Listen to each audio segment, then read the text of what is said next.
Hola, ¿qué tal? Muy buenas, bienvenidos un día más aquí al canal de Rugby en Español. Y hoy tenemos con nosotros pues, a uno de los entrenadores más consagrados aquí en la División de Honor Española.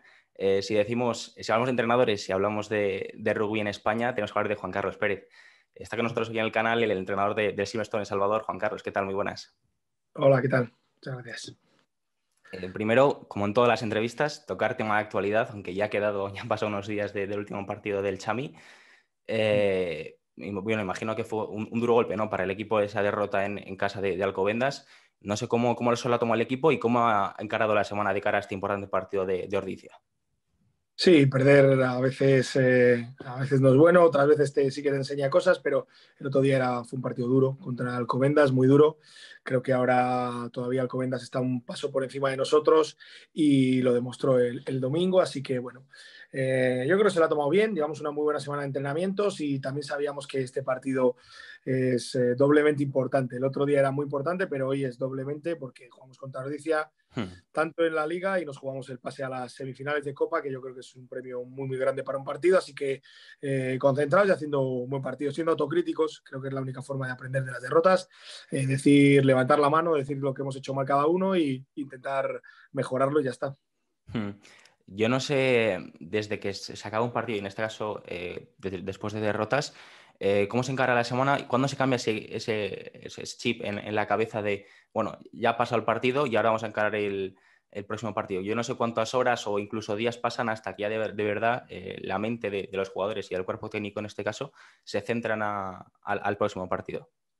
Yo creo que en cuanto pite hay que terminar ese partido para lo que ha pasado, pero hay que analizarle, ¿no? Yo creo que nosotros tenemos la suerte de tener a Roberto, que el mismo domingo por la tarde ya tenemos el análisis del partido y hay que verle y hay que ser autocrítico, ¿no? Apuntarnos en nuestros cuadernos qué hemos hecho mal, qué podemos cambiar y sumar todos. Yo creo que eso es una de las cosas que el equipo asume como uno de las buenas cosas que tiene, ¿no? Que quiere cambiar las cosas que no hace bien y trabaja muy bien en eso. Luego ya el martes hay que empezar a pensar en el partido de Ordizia, ver los puntos fuertes y las debilidades que puede tener Ordizia y trabajar sobre eso y sobre las nuestras también.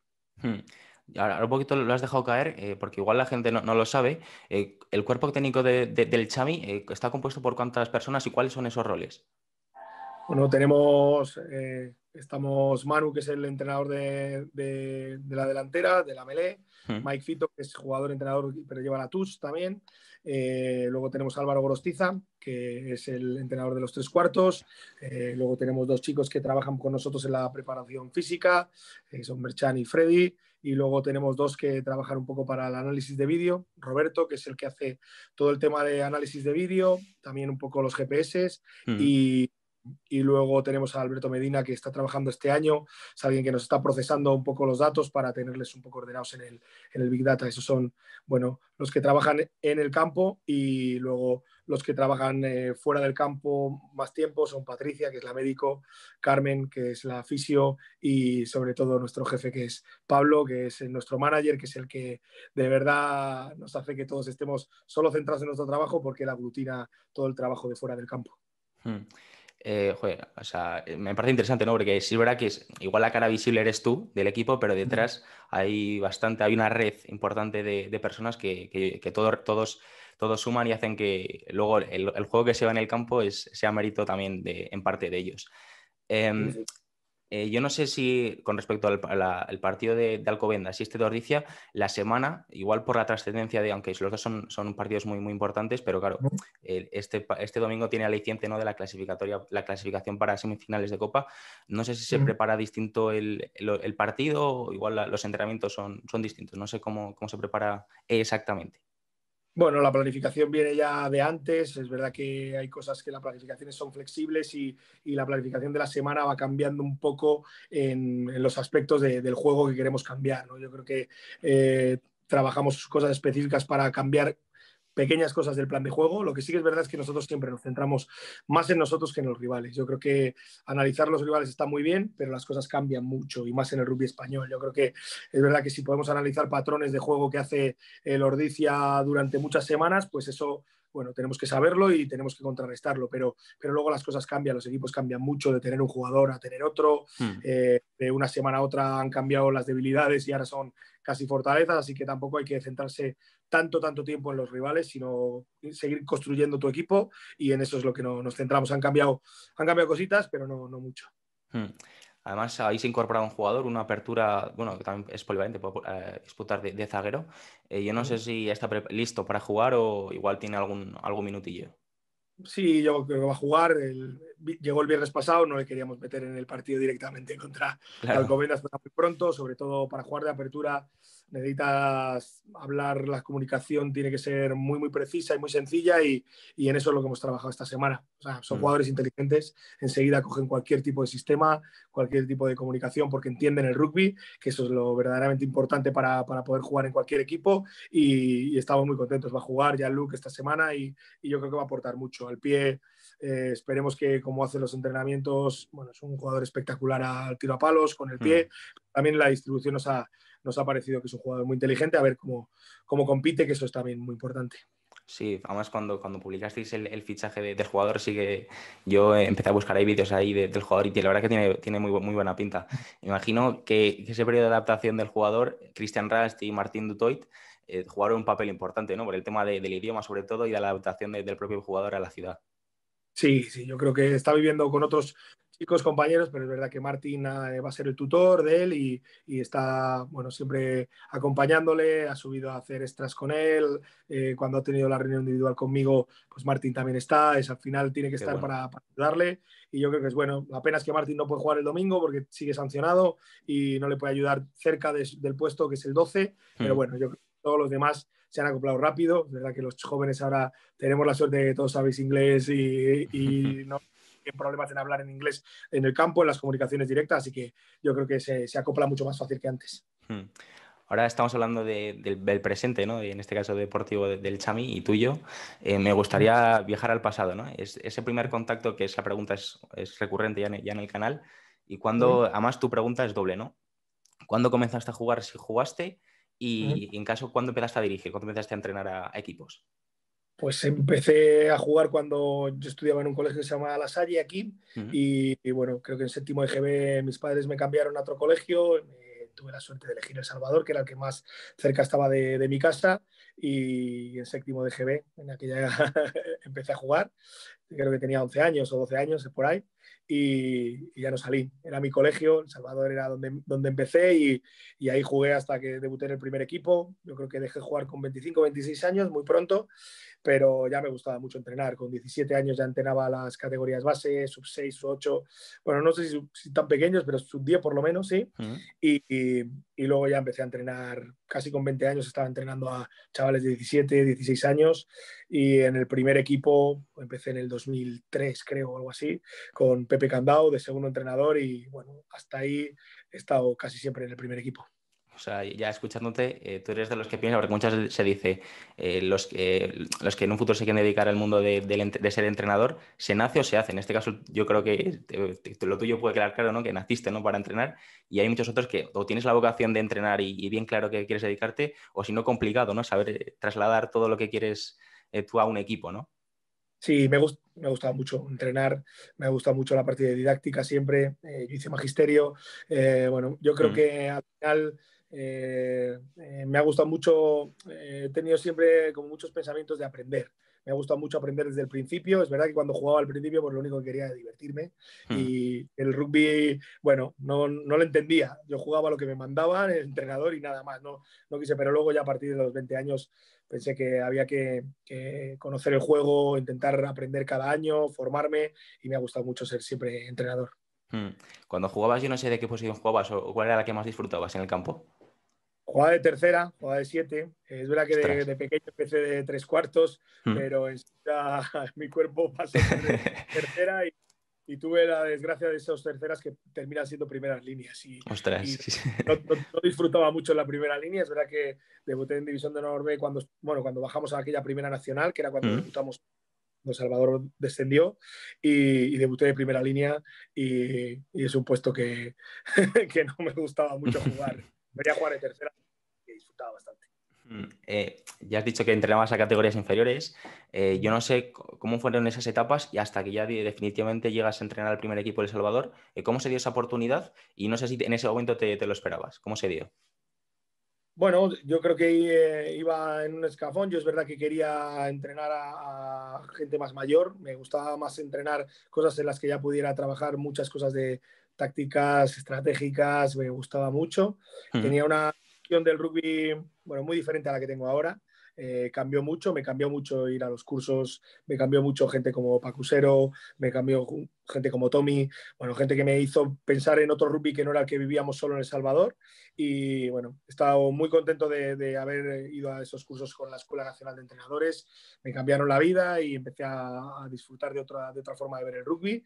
Y a partir de ahí quería entrenar. Es verdad que era uno de mis objetivos. Con 24, 25 años ya entrenaba al equipo B, que jugaba en Primera Nacional. mm, Y Pepe enseguida, cuando él fue primer entrenador, me dijo que si quería estar con él de segundo entrenador.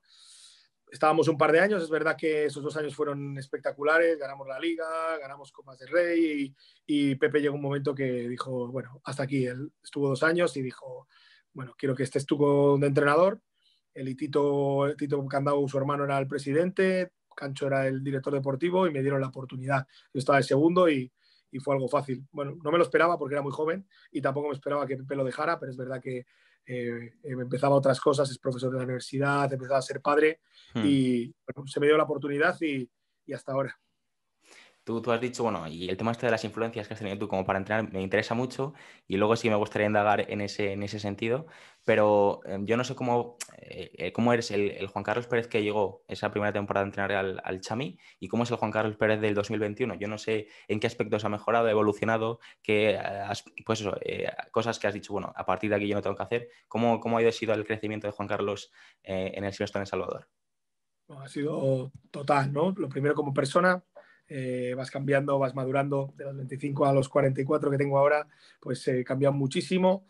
Y en el rugby también voy cambiando. Yo creo que hay que modernizarse, hay que aprender. El rugby cambia, las reglas cambian, los jugadores cambian, la Mm, forma de enseñar cambia y yo creo que hay que estar al día, hay que intentar innovar, hay que tener una filosofía que es verdad que a lo mejor cambia menos, pero luego las formas de trabajar con los jugadores ha cambiado mucho. Yo creo que también los 2 viajes a Nueva Zelanda me han cambiado mi forma de ver.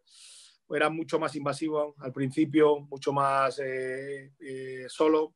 Intentaba, lo tenía en mi cabeza y yo quería que el equipo jugase así, casi como una máquina. Y mm, luego, bueno, he cambiado la forma de entrenar.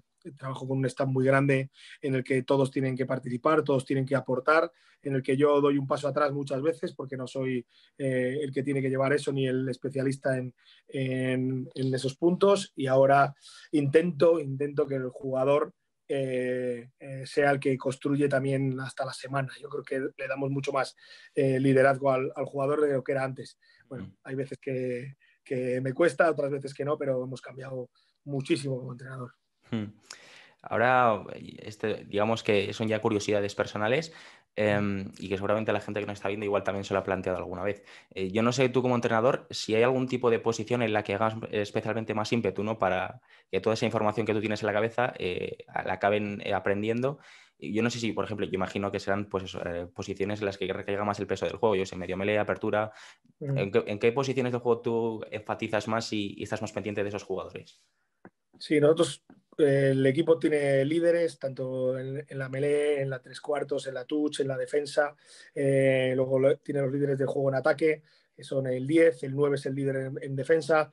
Bueno, con ellos son los que construimos nuestro plan de juego, lo que construimos nuestro día a día. Yo creo que con ellos 4 o 5 jugadores es con los que me reúno, hablamos sobre cómo creen que debemos jugar, cómo creo yo que debemos jugar y la responsabilidad es compartida, ¿no? Yo creo que al final necesitamos que ellos también sientan que son parte de esto y que todos estamos en la misma página, ¿no? Yo Hmm, creo que, pero sobre todo en ataque, me gusta mucho que el 10 sepa claramente cómo queremos jugar, pero también hay otro tipo de líderes que son como Cristian, como Martín, que son jugadores muy inteligentes, Pelayo, en los hmm, que saben cómo queremos jugar y no hace falta ni que esté yo en el campo, vamos. hmm. También, pues cada vez más, ¿no? Has entrenado jugadores de muchas nacionalidades, que tanto los fichajes que hay en el equipo. Este año menos, porque bueno, ya lo haremos después el proyecto de este año, que me parece muy, muy interesante. Yo no sé si hay mucha diferencia de entrenar a un samoano de un argentino. Yo lo digo por cultura rugbística o porque igual ahí en sus países se entiende el rugby de manera distinta. Yo no sé qué diferencias puedes haber o has encontrado a lo largo de todos los años entre a la hora de, pues eso, de enseñar o intentar entrenar a jugadores de distintas nacionalidades. Muchísimas, muchísimas. He tenido la suerte de aprender de muchos de ellos, de ver cómo viven el rugby, qué cultura tienen de rugby y son muy, muy diferentes. Yo creo que los neozelandeses sabemos que son muy responsables con su trabajo individual, les gusta mucho la técnica, ellos hacen sus propias extras, viven el rugby como su vida. Bueno, los surafricanos son mucho más disciplinados, es también lo que diga el entrenador, también trabajan muchísimo sobre el físico.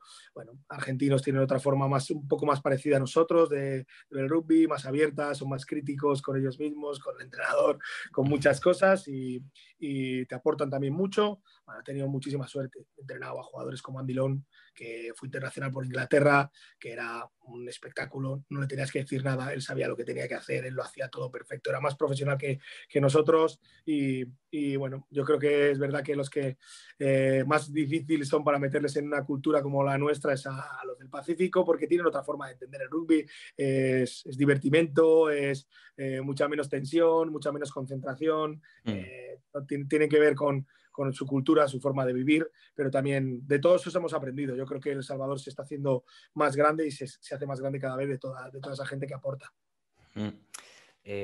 Esto además viene a colación ya además lo has comentado anteriormente, ¿no? Has hecho un par de viajes ahí a Nueva Zelanda, me imagino que para aprender y adquirir diferentes conocimientos del deporte. Yo no sé por qué decidiste en un principio ir al país, porque además el último viaje creo que fuiste, bueno, con el actual, bueno, el ayudante de Tiki en Alcobendas y antes entrenador de Burgos.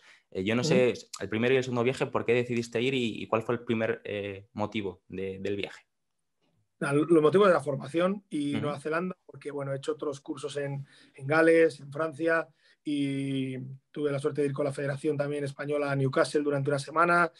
Bueno, muchos sitios, pero creo que los más abiertos son los neozelandeses. Los neozelandeses te abren su casa, su forma de ser. Ellos son los privilegiados en el mundo del rugby y lo saben y tienen como ese deber de enseñar a los demás, ¿no? Lo que tienen y esa humildad que tienen, ese trabajo que hacen. Y allí tuve la suerte de poder entrar bueno, tenía muchos contactos y todos los equipos de Mitre de TEN me abrieron sus puertas. Estábamos con ellos en los vestuarios, Qué bueno. me explicaban cómo, el por qué, cómo hacer las cosas, comía con ellos, cenaba con ellos, concentraba con ellos y fue algo espectacular la primera vez. Y esta segunda también quería saber el rugby un poco australiano. Estuvimos una semana en Australia con David, con David Martín y también con Manu Nadal de Les Abelles y compartimos mucho. Y esta segunda vez tuvimos la oportunidad también de estar con muchos equipos de Mitre, con Auckland, con academias también y encima dio la suerte de poder ver a los All Blacks un entrenamiento, como yo había trabajado con el clinic de aquí de los All Blacks en España y tenía la suerte de conocer a Peter Harold, que es alguien de desarrollo en la federación, pues pudimos ver un entrenamiento y eso ya fue como algo espectacular. Increíble. Y verles a ellos cómo son, cómo trabajan y sobre todo cómo son de humildes, ¿no? Venían todos a hablar, el manager nos explicó, Foster nos explicó cosas, era el segundo entrenador en aquella época y nos explicó cómo querían jugar, por qué habían cambiado el sistema de juego, etcétera y yo creo que es el mejor sitio para ir a aprender rugby. Qué bueno. Yo no sé, antes del primer viaje, yo no sé o sea, qué tenías en la cabeza de qué te puedes encontrar y una vez llegaste ahí, no sé si se cumplieron todas esas expectativas o incluso se vieron superadas. Se cumplieron más, se cumplieron muchas más. Es verdad que iba con los contactos, pero yo me imaginaba que, bueno, que lo iba a ver en la grada, que iba a ver los entrenamientos, iba a apuntar alguna cosa y me iba a ir a mi caravana a dormir y a repasar los entrenamientos, ¿no? Y el primer día, bueno, yo creo que lo que fue la visión del primer día es Brad Moore, que es verdad que yo tengo muy buena amistad con él, ahora es segundo entrenador de los All Blacks y nada, nos vio en la grada y lo primero que nos dijo, bajar, estar aquí en el campo, que si no nos escucha, si pregunta y para, ¿quieres llevar algo del entrenamiento? Es que Bueno, esa es bueno. su forma, ¿no? Dije, no, mira, aquí vengo a aprender, ni se me ocurría decir nada. Y así fue todo el mes, así fue todo el mes. En cualquier sitio donde íbamos, cualquier pueblo que nos parábamos a ver partidos de rugby, bueno, veían lo de España Rugby o Salvador Rugby y te decían, ¿dónde es esto? ¿pero jugáis al rugby? Venga, explícame, ven a mi casa, come conmigo y me explicas Ostras, qué cómo es. pasada. Yo creo que es un sitio especial. El país como país ya es alguien especial y la gente de Nueva Zelanda es alguien especial. Hmm. Yo no sé si hay programado más viajes o bueno, ahora con el tema de la pandemia está más complicado, pero imagino que sí que tienes planteado ir más veces, ¿no? O igual a otros países, no lo sé. Sí, me gustaría volver a Nueva Zelanda por eso, no solo por el rugby, sino cómo es como país. He tenido la suerte de visitar las dos islas, pero me gustaría ir otra vez. Y sí que me gustaría ir a Sudáfrica. Hmm. Creo que es otro de los sitios que me gustaría ir a formarme en las escuelas, en los colegios de rugby de allí y también si hay posibilidades en los equipos de Currie Cup. Así que ese es el otro del viaje. Espero que esta situación cambie y podamos volver a viajar, que creo que es algo muy bueno. Ya por último, dos preguntillas más de esta experiencia ahí en tus viajes.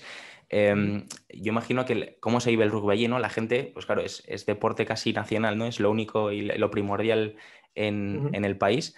¿Cómo lo vive la gente? Porque claro, estamos acostumbrados aquí en España a que el rugby pues, es secundario, incluso en otras ciudades es terciario incluso, ¿no? ¿Cómo se vive allí? Imagino que se respira rugby por todos los lados. Sí, es su vida, es como el fútbol aquí, ¿no? Está Sí. diariamente en los periódicos, diariamente en las televisiones, en las tertulias de radio, vas con el coche y están hablando de rugby siempre. Hmm. Todo el mundo sabe de rugby, todo el mundo sabe de rugby, ves en los partidos y las señoras mayores están gritándoles y además diciendo cosas que saben muchísimo de rugby Ostras, qué y bueno. es su día a día. Nueva Zelanda no es un país en el que se viva mucho en la calle, todo lo Hmm. contrario que Australia, por ejemplo, todo lo contrario que nosotros. Trabajan mucho y su liberación es el martes y el jueves entrenar y el sábado ir al club y el club Hmm. es su vida. Llegan allá a las 8 de la mañana, se van a las 9 de la noche, han comido, han estado y es el lugar donde se centra toda la familia. Van, Hmm. van todos, desde los niños, los mayores, los abuelos. Yo creo que todo el mundo se junta alrededor del club. Y luego los All Blacks para ellos, pues Una religión es lo casi. que enseña el mundo. Yo creo que al final es cómo los demás conocemos a Nueva Zelanda, porque hay muchísima gente que conoce a los All Blacks, casi todo el mundo conoce a los All Blacks, aunque no le Sí. guste el rugby, pero en Nueva Zelanda ha ido poca gente. Entonces, yo creo que para ellos ese sentimiento de que son lo que representan como país, lo representan los All Blacks, es algo muy importante. Mm. Y ya preguntar también por esa influencia ya pues, maorí, yo no sé si se veía también mucho o cómo la gente, claro, ya vivimos en un mundo ya globalizado, ¿no? Pero cómo convivían esos dos mundos o bueno, claro, allí es todo uno, ¿no? Pero ¿cómo te lo encontraste? Nada, igual, yo tuve la suerte aquí de entrenar con Luis Williams, que es maorí y que vive allí, me abrió también muchas puertas, y Bruce Mara.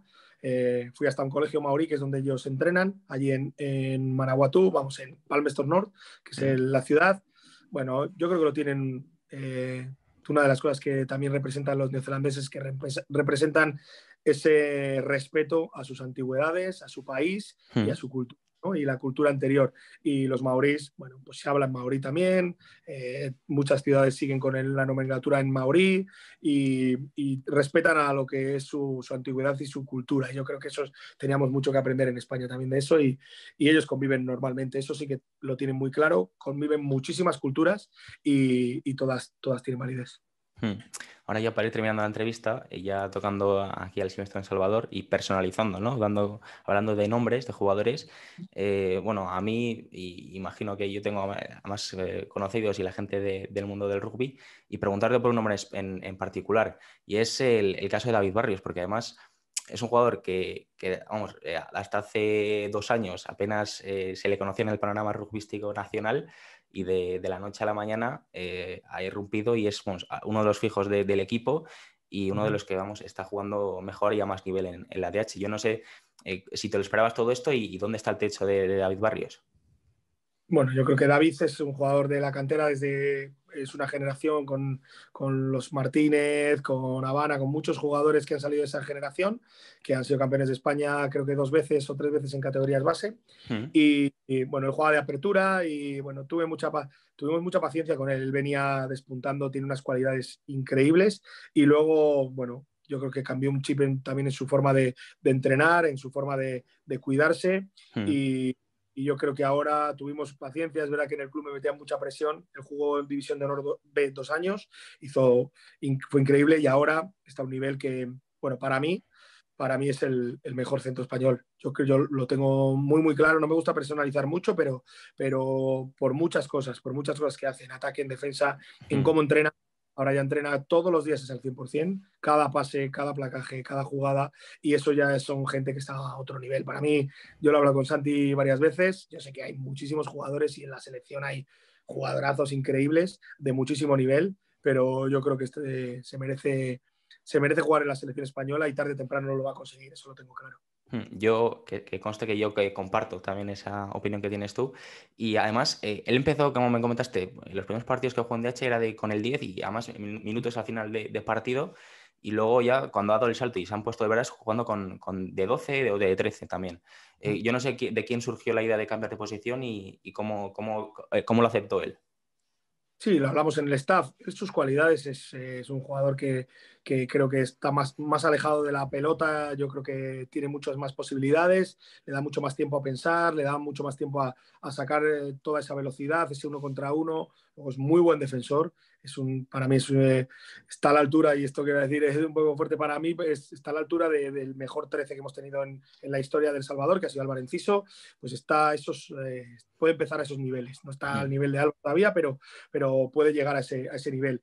Él tiene un déficit con el juego al pie, aparte de que no le gusta y él le gusta jugar mucho más a la mano, entonces ahí tenía un problema. Y luego es verdad que él, la comunicación ahora necesita un poco más de tiempo, el 10 necesita comunicar muy pronto, jugar con mucha presión, y él juega un poco más exterior. Cuando se lo dijimos, bueno, él yo creo que se ha adaptado a la posición espectacular y creo que puede ser su posición para siempre. Y creo que es un 12-13, sobre todo un 13, que puede marcar una época en El Salvador. mm. Ya para ir terminando, ya las dos últimas preguntas, y ahora me gustaría, te voy a dar una serie de nombres de jugadores y quiero que me digas la primera palabra, un objetivo que te venga a la cabeza, solo una o dos. ¿Son jugadores que han estado ahora o que han estado en un pasado? El primero es Vale. Christian Rast. El talento, Luego también Ola Noah. la potencia, Pelayo Ramos. el trabajo. Gonzalo Silva. Eh, También el contacto, el ataque, Mm. verticalidad. Y ya por último, Juan Carlos Pérez. Eh, un chamizo. Hasta aquí la entrevista, Juan Carlos. Ha sido, pues eso, un auténtico placer tenerte por el canal. La verdad que, oye, que da gusto escuchar a gente que habla también y comunica también todo lo relacionado con el rugby. Y nada, desearte suerte este domingo y el resto de temporada. Muchísimas gracias. Gracias a vosotros por lo que hacéis por el rugby. Yo creo que todo el mundo que hable rugby hay que agradecérselo y animarle. Y aquí estoy abierto para cuando queráis. Muy bien, muchas gracias. Hasta luego.